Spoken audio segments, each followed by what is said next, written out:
Je le trouve vraiment bien. En fait, je vous remonte le derrière la table des matières, je vais dire. En fait, donc, il détaille 6 armes d'influence. Donc là, donc on a lu la réciprocité, on a lu engagement et cohérence. Vous avez les replays sur ma chaîne YouTube.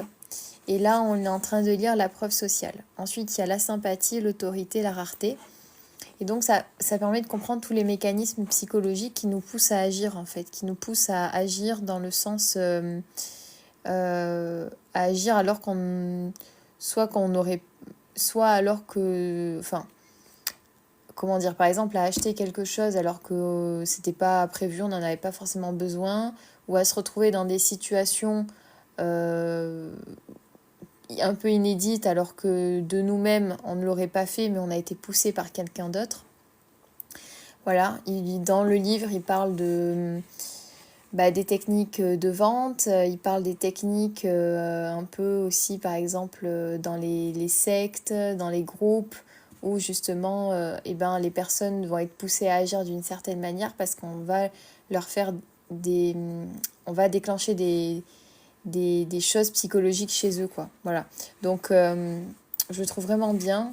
Et surtout qu'à la fin de chaque chapitre, une fois qu'il a décrit la technique, vous avez une partie sur du coup, comment déjouer cette technique-là. Et franchement, je le trouve hyper intéressant.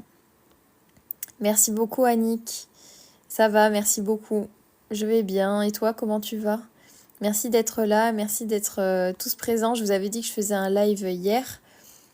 Enfin, que je ferai un live demain, pardon. Hier, je vous avais dit que j'en ferais un lundi soir, mais finalement, je pouvais en faire un ce soir.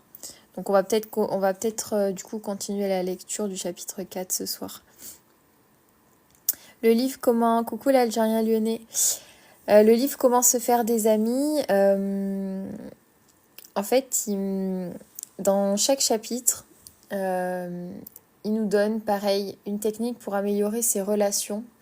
Que ce soit professionnel, personnel, amical ou même voisinage, enfin voilà, avec toutes les personnes avec qui vous entrez en contact, quand vous avez une difficulté ou vous souhaitez démarrer une relation, une discussion, parce que vous avez un objectif, il va donner des techniques pour permettre d'améliorer ou d'entrer en relation avec quelqu'un. Et du coup, je le trouve vraiment bien. Après, du coup, je ne l'ai pas relu depuis qu'on l'avait lu ensemble. J'avais testé pas mal de techniques qui fonctionnaient bien. Il faudrait que je vous en reparle. Je peux vous le remontrer si vous voulez. Hop, si j'y arrive, parce qu'avec la pile, je veux pas que tout parte. Voilà.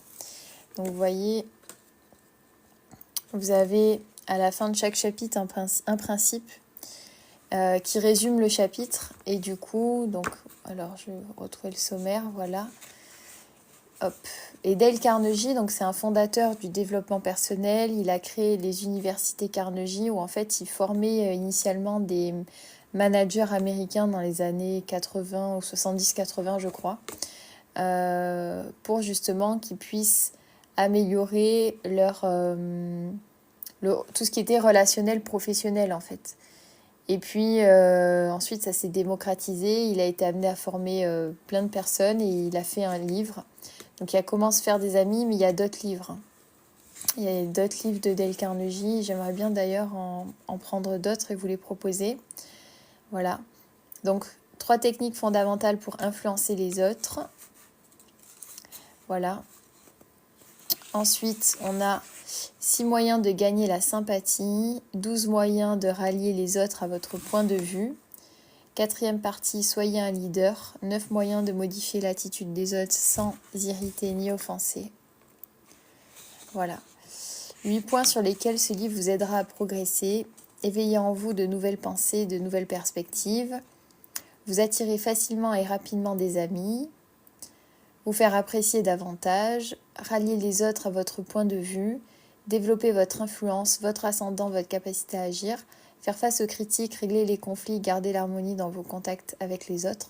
Développez vos talents d'expression et de communication, suscitez l'enthousiasme parmi vos collaborateurs.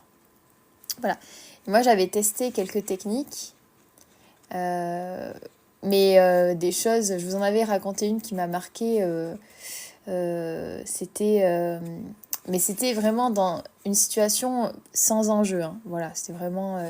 En fait, j'étais dans un resto, j'avais besoin d'un chargeur et il y avait beaucoup de monde. Et en fait, c'était le patron devant le resto qui faisait rentrer les gens.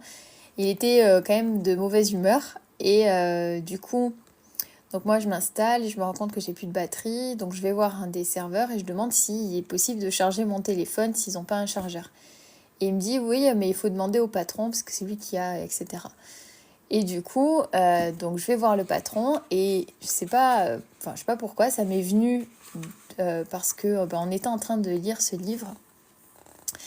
Et dans un des principes, je sais plus lequel, il dit que pour qu'une personne, quand on a besoin de quelque chose de la part d'une autre personne, il faut, alors en fonction de l'analyse que vous faites du profil, donc là c'était le patron, il gère, en plus c'était un Italien, donc un peu, voilà, un peu, je vais pas dire dans les clichés, mais voilà, le gars avec sa fierté, quoi. Et donc il explique que du coup, je sais plus dans lequel c'est, il faudrait que je retrouve, mais en gros, voilà, pour attirer la sympathie et obtenir ce qu'on veut, bah, il faut un petit peu flatter un peu la personne et lui expliquer que son rôle va permettre de nous aider.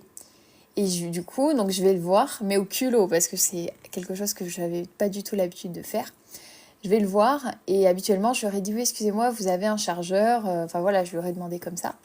Et là, donc, il me regarde et je lui dis, oui, on m'a dit de venir voir le patron parce que vous pouviez m'aider. J'ai plus du tout de batterie et vous auriez peut-être du coup la possibilité de m'aider avec un chargeur ou quoi. Mais en fait, je l'ai dit, voilà, je vous le dis rapidement, mais c'était, voilà, je lui ai dit, bah, vous êtes le patron et vous êtes celui qui peut m'aider. Et du coup, il m'a regardé et il m'a dit, il m'a dit, oui, vous avez quoi comme téléphone? Donc je lui montre. Il me dit, ok, je peux vous aider. Et en fait, il a débranché sa tablette où du coup il y avait je sais pas quoi, enfin ils avaient une tablette pour faire les résages, je sais pas quoi, c'était un iPad et en fait il a utilisé le fil de sa tablette pour brancher mon téléphone. Il m'a dit je vous laisse 15 minutes parce qu'après j'ai besoin de la tablette et je lui dis ah ben merci beaucoup, vous me sauvez parce qu'après je rentre chez moi et voilà j'ai plus de batterie quoi.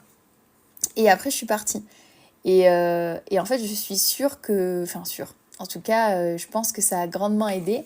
Et je l'ai trouvé du livre, que voilà, cette technique, je l'ai trouvée de quand on l'a lu ensemble. Et après, j'en avais utilisé d'autres, mais je me souviens plus exactement. Je pourrais pas vous la raconter, vous raconter les anecdotes exactement, mais je sais que j'en ai utilisé d'autres et que ça avait pas mal fonctionné, quoi. Par exemple, parlez d'abord de vos erreurs. Voilà. Euh, Personne n'aime recevoir des ordres, donc voilà. Enfin, en fait, c'est des choses qu'on peut faire naturellement, mais en fait, ça permet de voir et de mettre en lumière du coup des techniques qui permettent en fait d'avoir voilà, comme je vous disais, soit de démarrer une discussion, une relation avec une personne qui ne vous connaît pas, soit en fait parce que vous avez un objectif. Voilà, professionnel ou quoi. Soit par exemple, vous êtes en conflit avec quelqu'un et vous souhaitez améliorer la situation, vous pouvez trouver des solutions. Ils donnent des exemples des parents avec leurs enfants, par exemple, voisinage, etc. Voilà. Et voilà, s'intéresser sincèrement aux gens, etc.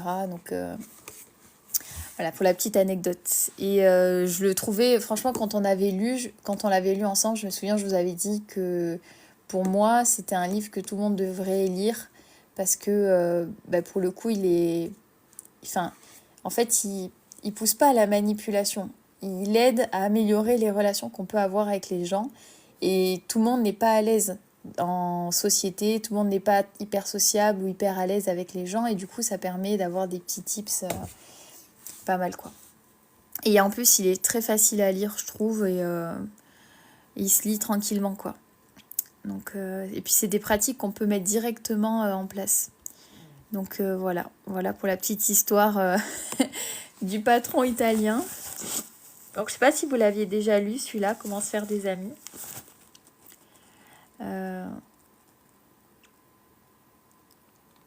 Voilà, hop.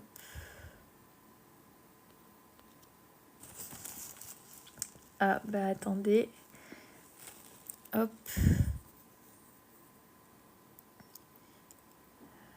Tac. Hop. Je suis en train de... J'ai reçu un message comme quoi... Ah ouais, c'est bon. Ok. Bonsoir Mamad Finance. Coucou Damien. C'est mon livre, celui-là, je le pratique de fou. Ah bah tu parles de comment se faire des amis du coup. Il est trop bien. Enfin moi, c'est vraiment un livre qu'on peut avoir et en fait dès que vous avez une situation particulière avec quelqu'un, vous le lisez, vous trouverez une solution qui correspond à votre à la situation en question quoi. Donc vraiment il est pas mal. Voilà, coucou Lucie. Oui, il y a Joe Dispenza. Hop, je décale un peu. On a lu les deux en live, Devenir super conscient et Rompre avec soi-même. J'enregistre depuis pas longtemps les replays des lives sur ma chaîne YouTube. Et du coup, donc, j'ai commencé à enregistrer. On en était au chapitre 5 de Devenir super conscient. Donc, vous avez les replays si vous voulez aller voir sur ma chaîne YouTube. Voilà. Donc, le nom de ma chaîne, c'est Madame-du-bas succès. Voilà. Hop. Alors, bonsoir tout le monde. Bienvenue à tous ceux qui s'abonnent, qui découvrent le live. C'est un peu tiré par les cheveux, je trouve. Bah, après, c'est à chacun de voir si ça l'intéresse et ce dont il a besoin. Moi, je trouve que c'est pas... Enfin, tiré par les cheveux. Enfin, disons que ça permet... quand on prend par exemple un nouveau boulot ou quand on est dans des situations compliquées, c'est toujours bien d'avoir des choses pour nous aider. Et donc, voilà, je trouve pas forcément, mais après chacun son avis, hein, je peux comprendre. Voilà, donc le livre c'était Comment se faire des amis. Voilà. Voilà, coucou Mina. Bah écoute, n'hésite pas à nous proposer d'autres livres hein, si ça t'intéresse, si tu as des propositions à nous faire.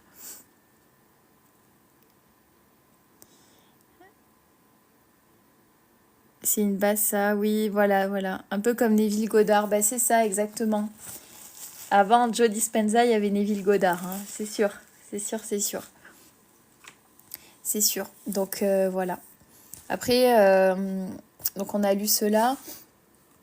Les prochains livres qu'on lira, ce sera soit les dépendances affectives, soit Jung.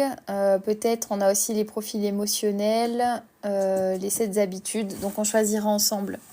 Voilà le livre qu'on souhaitera lire.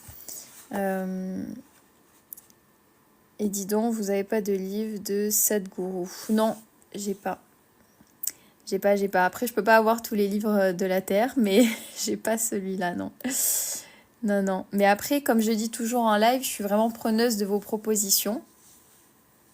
Donc, n'hésitez pas, si jamais vous avez des idées de livres, même à partager, vous les mettez sur le live, en commentaire, ça peut intéresser beaucoup de personnes. Et après, c'est à chacun de voir ce qui lui correspond en fonction de ses croyances, de sa vie, de son état d'esprit. On manque pas de livres dans ce domaine-là. Donc, moi, je vous fais une proposition de livres qui sont assez connus et dont les avis sont... Enfin, voilà, c'est... par exemple, voilà, les 4 accords Toltec, Lise Bourbeau, c'est des classiques qui sont quand même globalement avec des avis hyper positifs que moi j'ai lus et que je trouvais hyper intéressant à vous proposer. C'est plus facile de nous faire des ennemis de nos jours. Ça dépend de la perception de chacun. Mais bon, bienvenue à toi Seydou. Alors, donc on va continuer le livre Influence et manipulation. Donc moi je fais de la lecture de livres. Alors, voilà. Tac.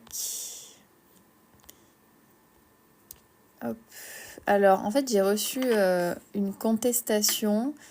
Alors, ça dit quoi? Voilà, ton live ne sert pas à commander. Ah ouais, parce que je tente des utilisateurs à acheter des produits en dehors de TikTok Shop. Eh bien, écoutez, il n'y a pas que TikTok Shop dans la vie, mais tant pis. C'est pas grave. Voilà. Donc, de toute façon, les replays sont sur la chaîne YouTube. Donc, voilà. Donc, n'hésitez pas à tapoter pour combattre la restriction. Et, euh, et voilà. Et puis, sinon, tant pis, c'est pas grave.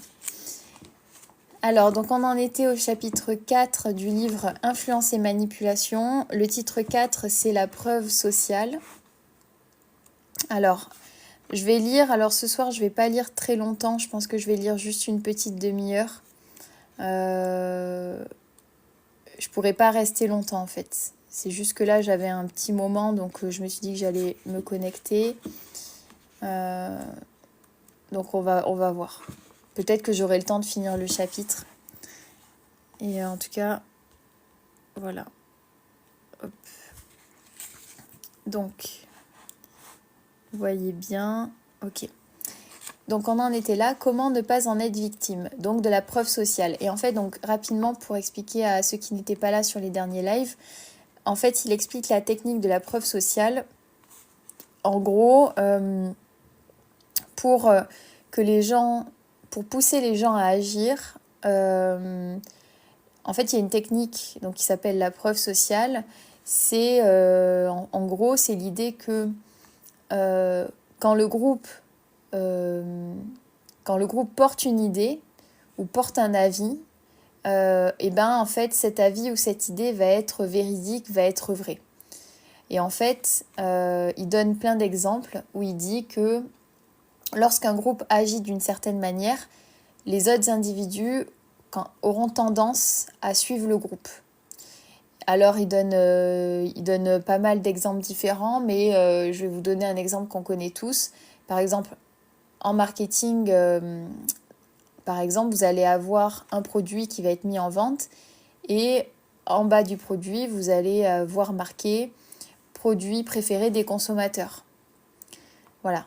Alors, en fait, même si le produit est mauvais pour la santé, par exemple, je vais vous donner un exemple qu'on a tous dans nos placards, enfin tous, peut-être pas tous, mais beaucoup, du Nutella, par exemple. Donc, c'est un produit, il y a de l'huile de palme, c'est pas bon pour la santé, voilà, vraiment, il y a plein d'arguments contraires qui feraient en sorte qu'on ne le mange pas. Pourtant, socialement, c'est un produit qui est hyper intégré, qui du coup plaît à de nombreuses personnes, et donc on va se dire du coup c'est bon. En fait, c'est un produit qui est bien et qu'on va acheter parce que tout le monde l'a. En fait, mais c'est très inconscient. Ou par exemple, vous allez acheter un produit, par exemple un shampoing, parce que c'est élu le meilleur produit 2025, shampoing, voilà. Donc ça, c'est la preuve sociale. Il explique dans le chapitre, il donne pas mal d'arguments, dont un. Alors là, on n'est pas du tout sur. C'est une histoire assez triste, mais en gros, ça se passe aux États-Unis, à New York. C'est une dame qui s'est fait tuer dans la rue et en fait, personne n'a réagi. Il y a eu énormément de témoins et cette personne, en fait, donc le tueur a essayé de la pourchasser et l'a agressée à 3 reprises avant que cette personne décède. Et pourtant, personne n'a rien fait. Et en fait, il explique que du coup, comme collectivement les gens n'ont rien fait, et ben les nouvelles personnes qui venaient voir, ou bien même les personnes qui étaient dans le groupe, n'ont pas agi. Parce que globalement, le groupe n'a pas agi. Il donne l'exemple aussi, par exemple, des... Mais ça, c'est très souvent dans les grandes villes parce qu'il y a beaucoup de monde. Par exemple, on va prendre l'exemple d'un SDF. Vous le voyez dans la rue. Pour X ou Y raison, des passants vont le regarder mais ne vont pas agir. Alors que par exemple, il va être dans un état, on ne sait pas s'il est ivre, s'il dort, s'il a des problèmes de santé, etc. Beaucoup de passants vont passer devant lui sans réagir. Et si vous passez devant et vous vous questionnez en vous disant est-ce que je le fais ou pas, la plupart du temps, on ne va pas agir parce que personne ne le fait. Et que c'est comme ça, en fait. Et donc, comme on est toujours poussé par le groupe, on a tendance soit à ne pas faire, soit à faire. En fait, on prend l'avis du groupe. Un peu comme des moutons, quoi. Donc, et c'était très intéressant parce que du coup, c'est pour pousser quelqu'un à faire quelque chose, même si vous avez la preuve, même si vous savez au fond de vous que vous devez agir, et ben la preuve sociale va faire en sorte que du coup, vous allez agir d'une certaine manière ou pas. Enfin, voilà, donc il expliquait ça, vous voyez, il donnait l'exemple de cette personne-là. Est-ce que c'est une victime? Est-ce que c'est une SDF? Est-ce que la personne est en mauvaise santé, etc. Et il dit que voilà, le premier passant regarde et passe sans rien voir, il passe comme s'il ne l'avait pas vu. Le deuxième, qui regarde la scène, va se dire du coup, va regarder le premier et en général, ça va aussi inciter à suivre et à faire comme tous les autres, et etc. Le troisième, quatrième et tout ça. Après, il explique aussi que dans les grandes villes, on est tellement sollicité qu'on ne peut pas s'occuper de tout ce qui se passe. Il y a des arguments qui font en sorte que, mais après, il y a plusieurs études qui ont été faites qui montrent que du coup, cette preuve sociale, elle nous pousse à agir comme le groupe, quoi. Donc, voilà. Donc, je continue la lecture. Alors, comment ne pas en être victime ? Expliquer les dangers de la vie urbaine moderne en des termes moins sinistres ne suffit pas à les conjurer. Comme les populations vont de plus en plus vers les grandes villes, on prévoit que, bientôt, la moitié de l'humanité habitera dans des grandes villes. Il sera de plus en plus nécessaire de réduire ces dangers. Fort heureusement, notre nouvelle compréhension de l'apathie, donc c'est l'inverse de l'empathie, c'est le fait de ne pas avoir d'attention auprès des autres, de ne pas avoir de sympathie, etc. Donc, compréhension de l'apathie du passant ouvre de nouveaux espoirs.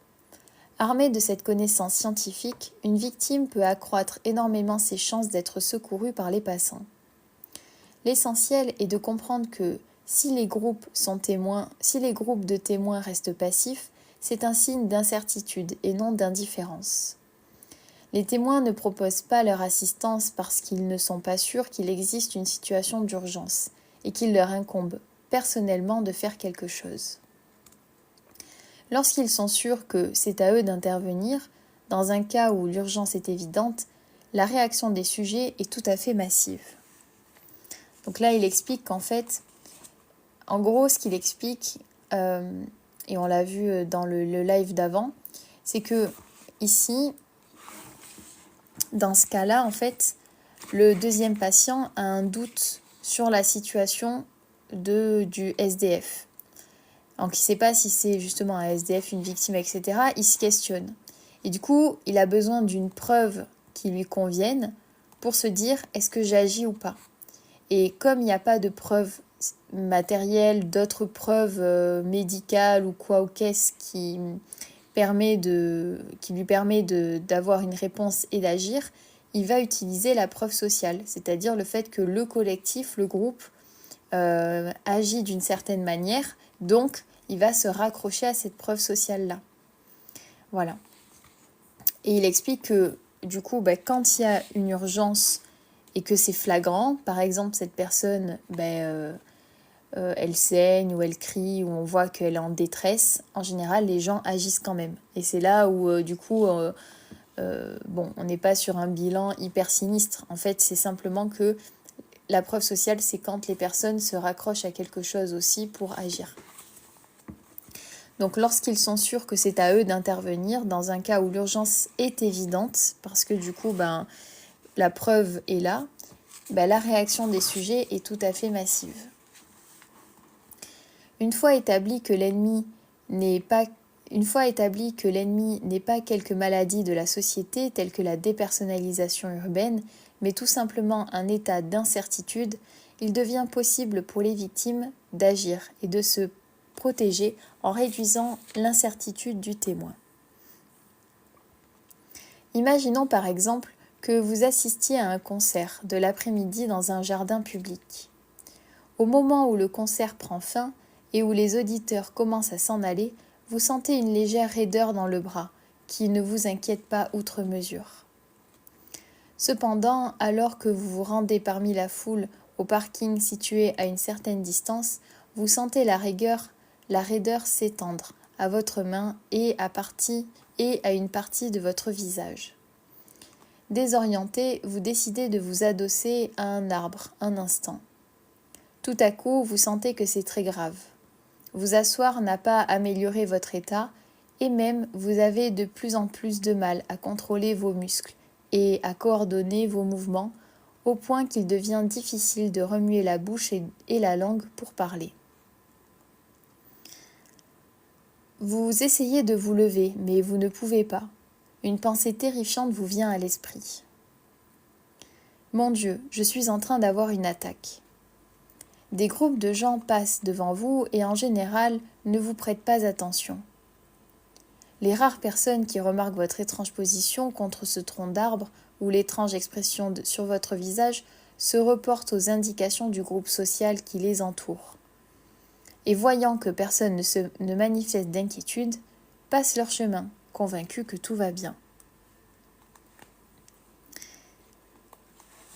Hop, je regarde les commentaires. Oui, Cridi, ouais, j'avais dit que je faisais pas une lecture aujourd'hui, mais en fait j'avais un peu de temps. Mais on vient de commencer, hein.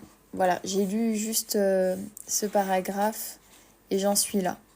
Donc vraiment, on vient de commencer. Mais je vais pas rester très longtemps. Donc voilà.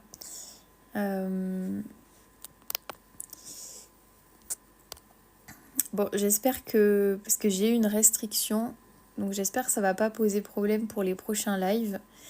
Voilà, donc je vous dirai en story si je reçois un mail, comme un message ou un truc comme quoi je peux plus faire ce type de live, je vous dirai en story, mais enfin où je me connecterai, mais j'espère que ça ira, on verra.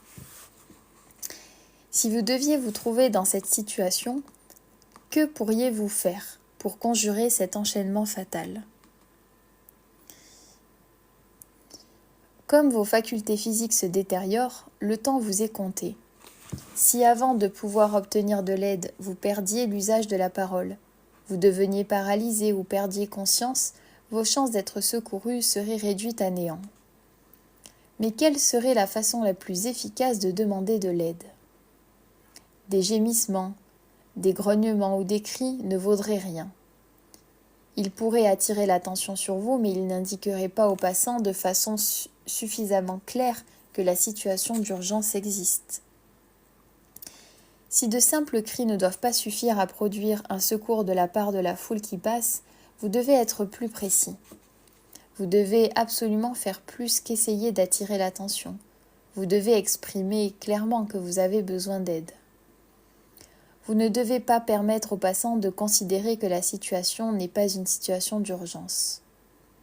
Criez explicitement au secours pour faire comprendre que vous avez besoin d'aide de façon urgente. Et n'ayez pas peur de dramatiser. Le ridicule ici importe peu.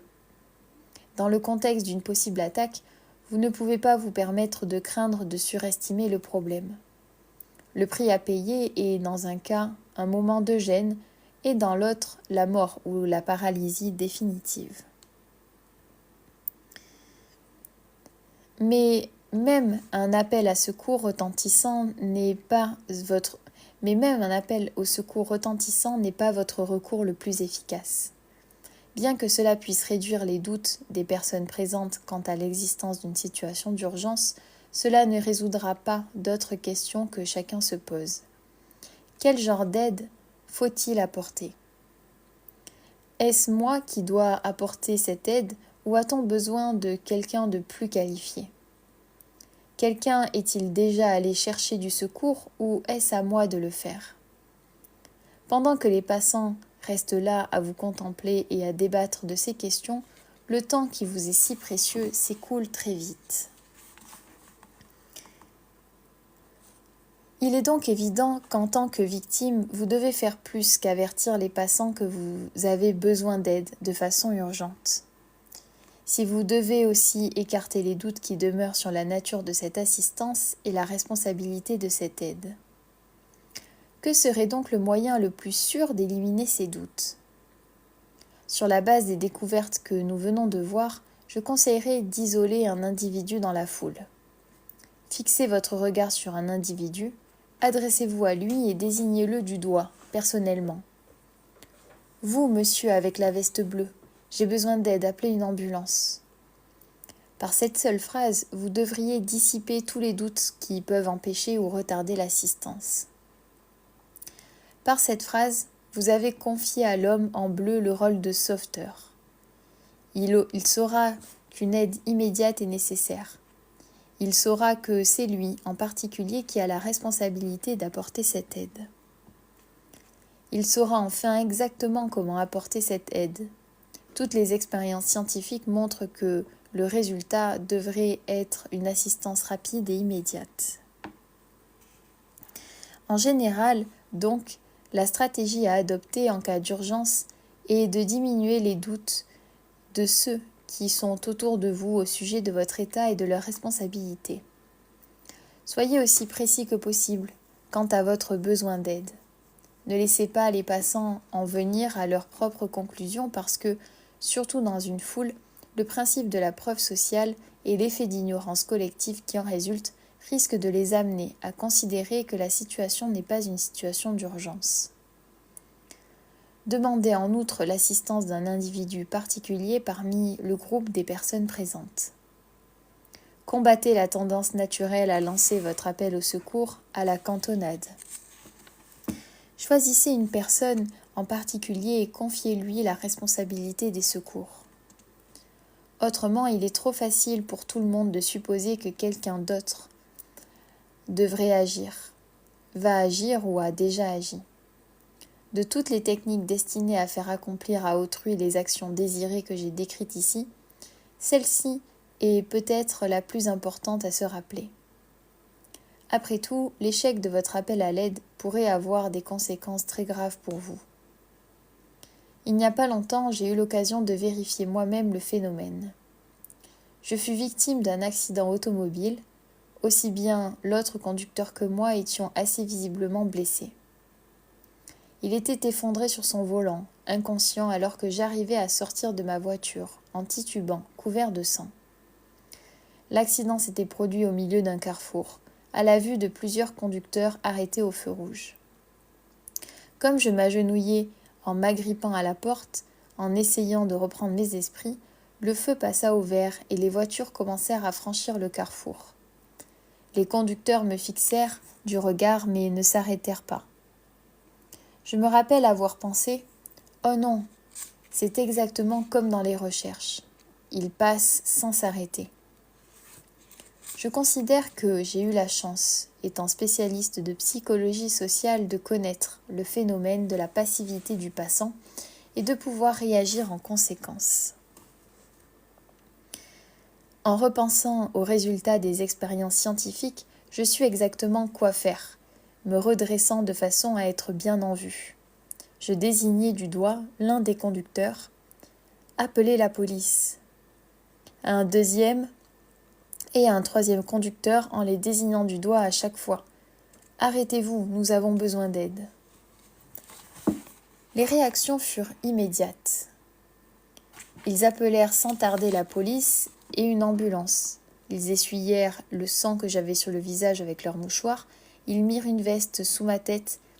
Ils se proposèrent comme témoins de l'accident. L'un d'eux me proposa même de m'accompagner à l'hôpital. Non seulement cette aide fut rapide et pleine de sollicitude, mais elle fut aussi contagieuse. Lorsque des conducteurs arrivant sur le carrefour dans l'autre sens virent que des voitures s'étaient arrêtées pour me secourir, ils commencèrent à s'arrêter pour porter leurs soins à d'autres victimes. Le principe de la preuve sociale jouait maintenant en notre faveur. Ce qu'il fallait, c'était renverser la vapeur. Cela fait, je pouvais me reposer sur la sollicitude réelle des passants et leur réaction naturelle à la preuve sociale pouvait faire le reste. Les moutons de Panurge. Nous avons vu un peu plus haut que le principe de la preuve sociale, de même que celui de toutes les autres armes d'influence, fonctionne mieux sous certaines conditions. Nous avons déjà décrit l'une de ces conditions, l'incertitude. Incontestablement, quand on ne sait pas à quoi s'en tenir, on se repose plus facilement sur les actions des autres pour déterminer la conduite qu'on doit tenir soi-même. Mais il y a une autre condition également importante, la similarité. Le principe de la preuve sociale fonctionne à plein lorsque nous observons le comportement des gens qui nous sont très semblables. C'est la conduite de ces gens qui nous donne l'indication la plus importante sur le comportement que nous devons adopter nous-mêmes. C'est pourquoi nous sommes plus disposés à suivre l'exemple des individus semblables que d'un individu dissemblable. Je crois que c'est pour cela que nous voyons de plus en plus de témoins de l'homme de la rue à la télévision, de témoignages de l'homme de la rue à la télévision. Les publicitaires savent qu'une façon efficace de vendre un produit aux téléspectateurs ordinaires, qui représentent le marché potentiel le plus large, est de démontrer que d'autres gens ordinaires aiment ce produit et l'utilisent. Que le produit soit une boisson, un médicament ou une lessive, nous entendons invariablement des flots de compliments dans la bouche de monsieur ou madame tout le monde. La recherche scientifique a démontré le rôle joué par la similarité dans la détermination de notre comportement d'imitation. Une illustration tout à fait pertinente peut en être trouvée dans une étude réalisée il y a quelques années par des psychologues de l'Université de Columbia. Les chercheurs abandonnèrent des portefeuilles sur le sol dans divers endroits au centre de Manhattan pour observer ce qui se passerait quand le portefeuille serait trouvé. Chaque portefeuille contenait 2 $ en billets, un chèque de 26,30 $ et divers renseignements, notamment le nom et l'adresse du propriétaire. Il renfermait en outre une lettre qui faisait comprendre que le portefeuille avait été perdu non pas une fois mais 2 fois.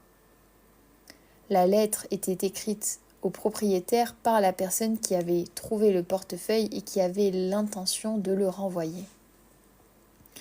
Cette personne indiquait que la lettre, qu'elle était heureuse de pouvoir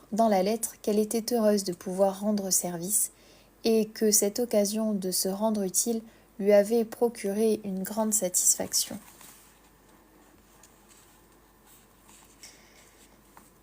Il était évident pour toute personne qui trouvait un de ces portefeuilles que cette personne, bien intentionnée, avait ensuite elle-même perdu le portefeuille en allant à la poste. Le portefeuille était dans une enveloppe adressée au propriétaire. Les chercheurs voulaient savoir combien de personnes trouvant ce portefeuille suivraient l'exemple qui leur était proposé et renverraient l'objet intact à son propriétaire. Cependant, les chercheurs firent varier une des caractéristiques de la lettre contenue dans le portefeuille. Certaines lettres étaient écrites en bon anglais, selon toute apparence par un Américain moyen, alors que les autres étaient écrites en un anglais très approximatif par quelqu'un qui disait être un étranger arrivé depuis peu aux États-Unis. En d'autres termes, la personne qui avait initialement approuvé ce portefeuille et avait voulu le rendre apparaissait, d'après la lettre, soit semblable, soit dissemblable à la majorité des Américains. La question était de savoir si les Manhattaniens qui trouvaient le portefeuille et la lettre seraient plus portés à poster le paquet si la personne qui les avait précédés était semblable à eux. La réponse fut claire. 33% seulement des portefeuilles furent renvoyés, lorsque l'auteur de la lettre était perçu comme dissemblable. Mais 70% étaient renvoyés, lorsque l'auteur était perçu comme semblable. Ces résultats indiquent une nouvelle condition de fonctionnement de la preuve sociale. Nous décidons du comportement à adopter en nous fondant sur les actes des autres, surtout lorsque ces autres nous paraissent semblables à nous-mêmes. Alors je vais vous montrer la figure 7. hop. Bonsoir tout le monde. Je regarde les commentaires rapidement. Voilà, coucou Elvis. Comment tu vas? Merci beaucoup à toutes les personnes qui tapotent sur le live. Je crois que j'ai plus... Non, j'ai toujours la restriction. C'est pas grave. Voilà. Qu'il passe pas... Oui, c'est la restriction des libertés, c'est clair. Je vois des titres de livres là et je sens que je vais aimer ce conte. Ben, bienvenue Tom. Oui, alors je fais de la lecture de livres de développement personnel et en ce moment on lit le livre Influence et manipulation. Voilà, que vous pouvez retrouver dans mon lien en bio. J'avais pas prévu de faire un live ce soir hein, pour tous ceux qui étaient là hier. J'avais dit que j'en ferais un demain, mais finalement j'avais un peu de temps. Donc je vais pas rester très longtemps, mais voilà, je m'étais dit qu'on pouvait quand même se faire un petit live. Et j'en ferai un autre demain aussi. Hein. Voilà. Donc bienvenue à tous ceux qui découvrent. Hein. Voilà. Alors je vais répondre à vos commentaires après. Du coup, je continue la lecture. Et merci beaucoup pour tous ceux qui like. Alors la figure 7, un esprit jeune et libre, point d'interrogation. Nous avons tendance à croire les adolescents doués d'un esprit rebelle et indépendant. Il importe de remarquer toutefois que cela ne se vérifie en général que vis-à-vis de leurs parents. En compagnie d'autres jeunes, ils se conforment massivement à ce que leur dicte la preuve sociale. Donc, en fait, là, ce qu'il explique, c'est que,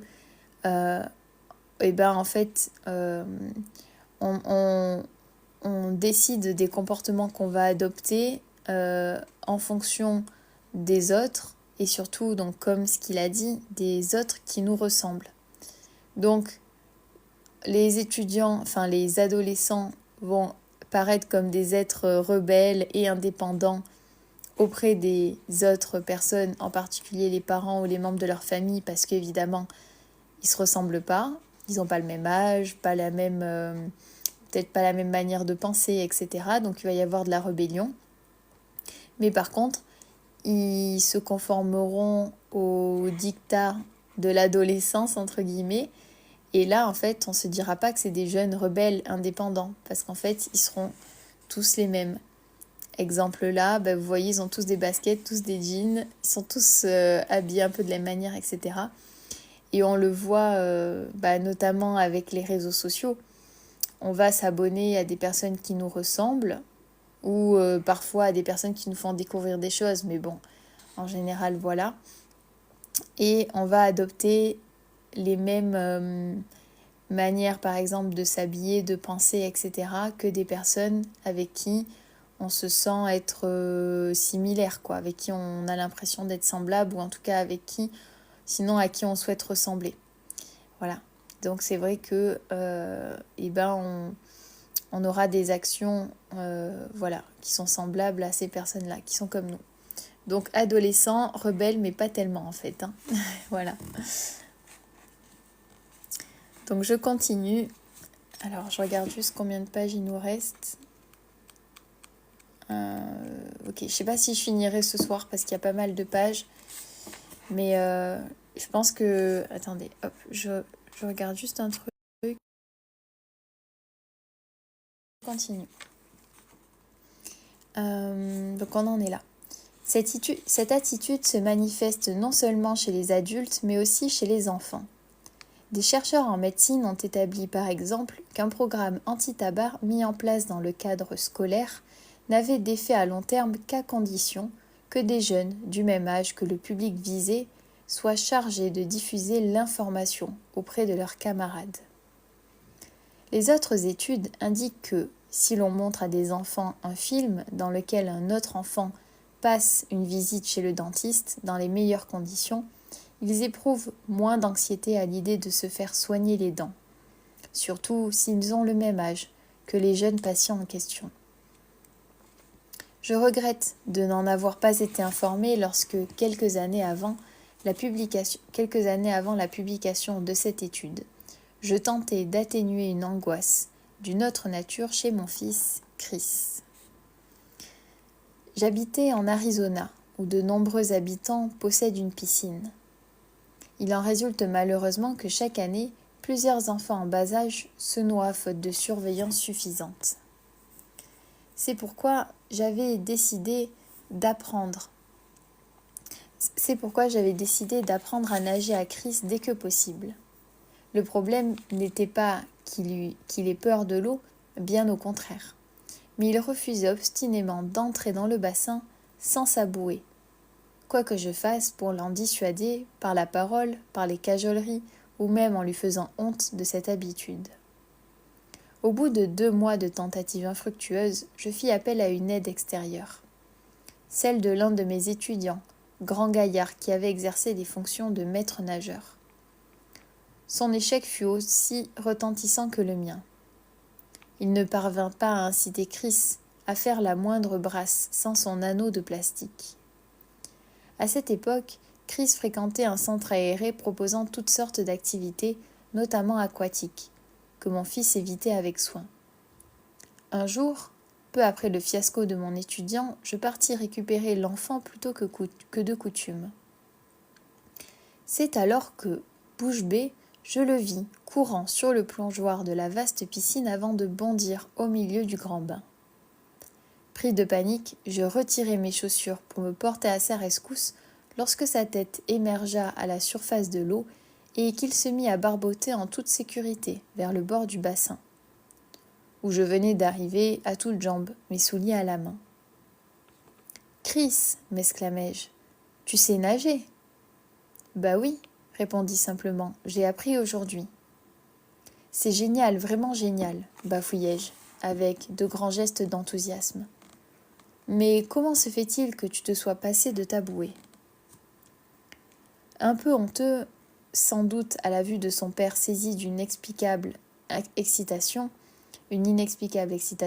en chaussettes dans une flaque d'eau et agissant sans chaussures, ses chaussures en tous sens, Chris m'expliqua « Eh bien, j'ai 3 ans et Tommy a 3 ans aussi. Lui sait nager sans bouée, alors je dois savoir aussi. »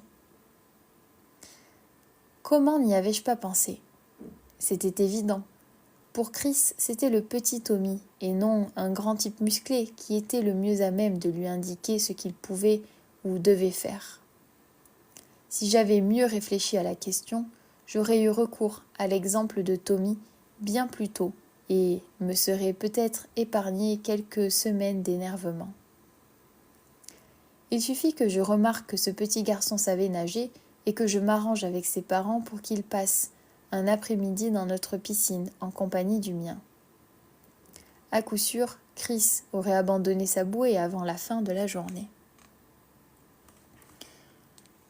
Tout ce qui a le pouvoir d'inciter 70% des New-Yorkais à rendre à son propriétaire un portefeuille avec tout son contenu, ou de limiter la probabilité que des gamins se mettent à fumer ou encore d'atténuer leur crainte de la roulette, doit assurément retenir notre attention. Pourtant, les résultats de l'étude du portefeuille perdu ne donnent qu'un aperçu de l'impact que peut avoir sur le comportement d'un individu la conduite de ses semblables. On peut citer des exemples plus saisissants. Pour moi, l'illustration la plus parlante de cet impact se trouve dans une statistique apparemment absurde. Après qu'un suicide a fait la une des journaux, les avions, que ce soit des appareils privés ou des avions de ligne, se mettent à s'écraser au sol dans des proportions alarmantes. Par exemple, on a montré qu'immédiatement après un suicide ayant reçu une large publicité dans la presse, le nombre de personnes tuées dans des accidents sur des avions de ligne augmente de 1000%. Plus inquiétant encore, l'augmentation ne se limite pas aux morts dans les accidents d'avion. Le nombre de morts dans les accidents d'automobile monte en flèche également. Comment expliquer ces chiffres ? Une explication vient immédiatement à l'esprit. Les mêmes conditions sociales qui entraînent certains à se suicider en entraînent d'autres à mourir accidentellement. Par exemple, certains individus suicidaires peuvent réagir à des événements sociaux traumatisants. Crise économique, augmentation de la criminalité, tensions internationales. en décidant d'en finir. Mais d'autres réagiront différemment à ces mêmes événements. Ils seront nerveux, tendus, impatients ou distraits. Dans la mesure où ces personnes conduisent les voitures et pilotent les avions de notre environnement, les véhicules deviendront dangereux. Et l'on observera par conséquent une forte augmentation du nombre d'accidents mortels en automobile et en voiture. D'après cette interprétation liée aux conditions sociales, donc, certains des facteurs sociaux qui causent les morts intentionnelles causent les morts accidentelles, et c'est pourquoi nous trouvons une telle relation entre les faits divers de suicide et les accidents mortels. Mais une autre statistique étonnante montre que ce n'est pas la bonne explication. Les accidents mortels se multiplient seulement dans les régions où le suicide a fait l'objet d'une vaste publicité. Dans d'autres endroits où les conditions sociales sont semblables, mais où les journaux n'ont pas parlé de faits divers, n'ont connu aucun saut comparable dans le nombre d'accidents mortels. De plus, parmi les régions où les journaux avaient mentionné le fait, celle où la publicité avait été la plus large était celle où l'inflation d'accidents mortels était la plus forte. Ainsi, ce n'est pas un ensemble d'événements sociaux qui stimulent le suicide d'un côté et les accidents fatals de l'autre. C'est en fait la publicité donnée au suicide qui provoque des accidents de voiture et d'avion. Alors, je fais une petite pause. Je regarde juste. Ok. Alors, attendez, je regarde juste en pause 2 secondes. Hop. Comment je fais? C'est là.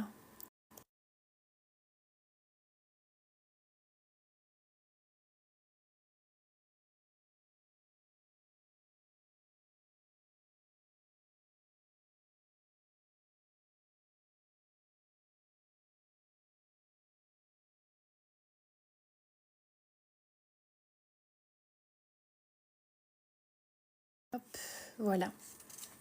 Excusez-moi.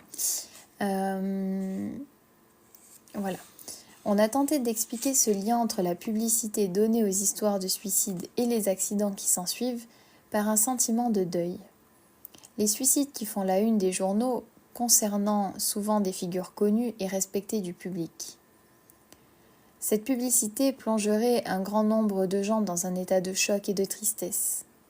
Sous le coup de la nouvelle, ces individus se montreraient imprudents aux commandes des voitures et des avions. C'est ce qui expliquerait la montée en flèche du nombre d'accidents mortels. Certes, la théorie du deuil permet de rendre compte de la corrélation entre le degré de publicité donné aux faits divers et les accidents qui en résultent. Plus la tristesse nouvelle sera diffusée, plus il y aura d'individus tristes et imprudents. Mais elle ne saurait expliquer un autre fait. Quand les journaux rapportent un suicide individuel, ce sont seulement les accidents où n'est impliquée qu'une seule personne qui deviennent plus fréquents. Quand il s'agit d'un suicide associé à un meurtre, ce sont seulement les accidents faisant plusieurs victimes qui se multiplient. Le sentiment de deuil ne suffit pas à expliquer un tel phénomène. L'influence de la rubrique des faits divers sur la sécurité routière et aérienne est donc incroyablement spécifique. Le suicide, pur et simple, dans lequel ne meurt qu'une seule personne, produit des accidents dans lesquels ne meurt qu'une seule victime. Le suicide combiné au meurtre, dans lequel il y a plusieurs victimes, produit des accidents aux morts multiples. Ni les conditions sociales ni le sentiment de deuil ne peuvent donner une solution à cette devinette absurde. Cependant, un sociologue de l'Université de Californie, San Diego, croit avoir trouvé la réponse. David Phillips, c'est son nom, incrimine ce qu'on a dénommé l'effet Werther. L'histoire de l'effet Werther est à la fois sinistre et passionnante. Il y a plus de 2 siècles, le grand homme de la littérature allemande, Johann von Goethe, publia un roman intitulé Die Leiden den jungen Werther. Bon, j'ai jamais fait d'allemand, donc les souffrances du jeune Werther.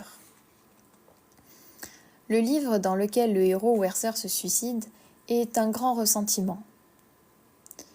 Non seulement il a valu à Gott une gloire immédiate, mais il fut à l'origine d'une vague de suicides à travers l'Europe.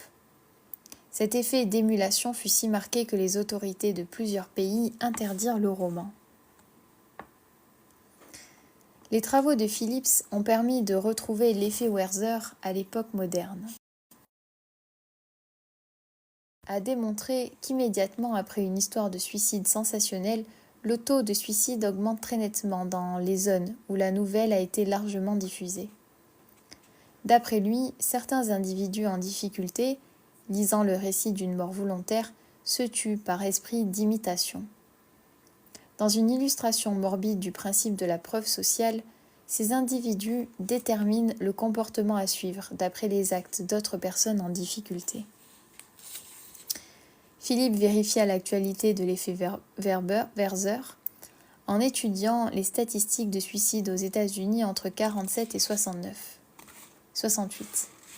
Il découvrit que dans les 2 mois qui suivaient tout suicide, ayant fait la une des journaux, il y avait en moyenne 58 suicides de plus que l'ordinaire.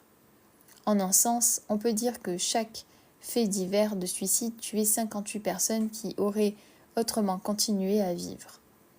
Philippe découvrait aussi que cette prolifération s'observait principalement dans les régions où le premier avait reçu une large publicité et que plus la publicité était large, plus les suicides étaient nombreux. Johann von Goethe. Ok, merci Elvis. Johann von Goethe. Ok. Donc Goethe. Ok. Si l'effet Werther et ses caractéristiques vous rappellent étrangement cette curieuse influence des faits divers de suicide sur les accidents mortels, soyez sûr que cette similarité n'a pas échappé non plus au professeur Phillips. Il soutient même que tous les morts supplémentaires enregistrés après les faits divers retentissants peuvent être expliqués de la même façon, l'imitation. Apprenant le suicide de quelqu'un, un nombre inquiétant d'individus décidèrent que le suicide est pour eux aussi un acte approprié. Certains de ces individus mettent alors cette idée à exécution de la façon la plus simple à la plus directe, ce qui fait grimper la courbe. D'autres cependant agissent de façon moins directe.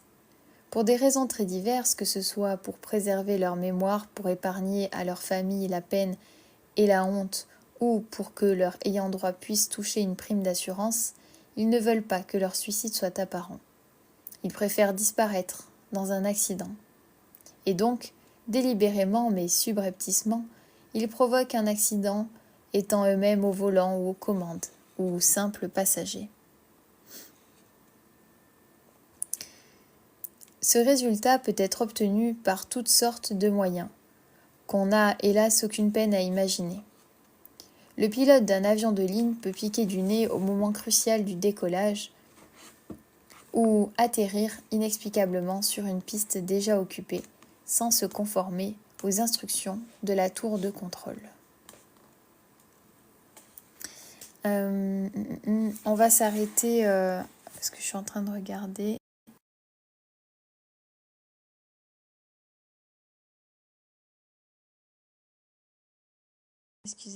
Excusez-moi. On va s'arrêter ici pour ce soir. Donc on va lire encore une page. Je vous avais dit, on allait faire une courte lecture.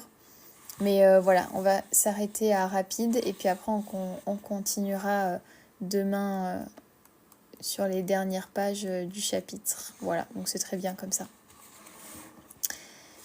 Le conducteur d'une voiture peut brusquement précipiter sa voiture contre un platane ou dans le véhicule qui vient en face. Le passager d'une automobile ou d'un avion peut gêner le pilote ou le conducteur au moment crucial, provoquant ainsi un accident mortel. Le pilote d'un avion privé peut, en dépit de tout avertissement radio, se jeter contre un autre avion.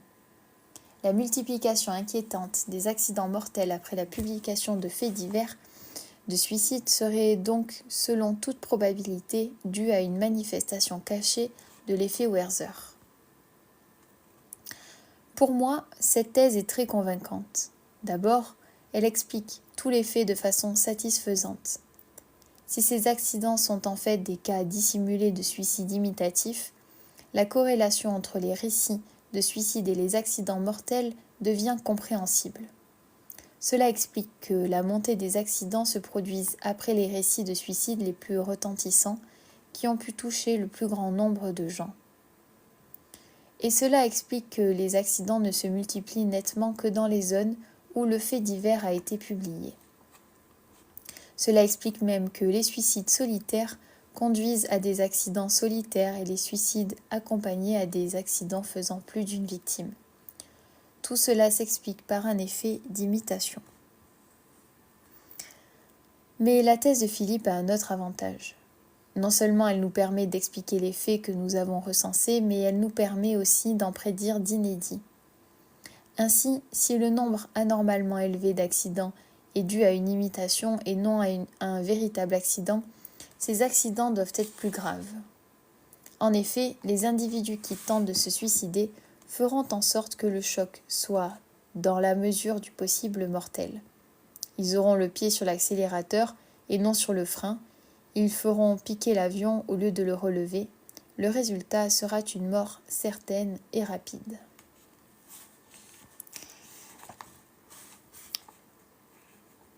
Voilà, donc on a fini la lecture, du coup pour ce soir. Bon, c'était pas très gai, hein, voilà, mais bon, c'est comme ça, c'est un sujet, c'est le sujet présenté en tout cas pour montrer des faits d'imitation. Et du coup, demain, on continuera la lecture et on terminera ce chapitre 4. Donc voilà, comment dire non, le témoignage, et est-ce qu'on commencera le 5, on verra. Donc j'espère que ça vous a pas trop déprimé en tout cas. Mais voilà. Malheureusement, j'ai essayé à la fin d'éviter les mots gênants, mais bon, c'est un peu compliqué quand on lit. Je découvre en même temps que vous parfois, donc hop, je remonte les commentaires. Donc bienvenue à toutes les personnes. J'espère que coucou 7K Hacker, bonsoir tout le monde. Bonsoir User25. Voilà, bienvenue à tout le monde. En tout cas, j'espère que... Merci la mentale. Merci beaucoup. Merci au Rafara. Merci Elvis pour les conseils de prononciation. Voilà, et donc le livre maintenant c'est Influence et Persuasion.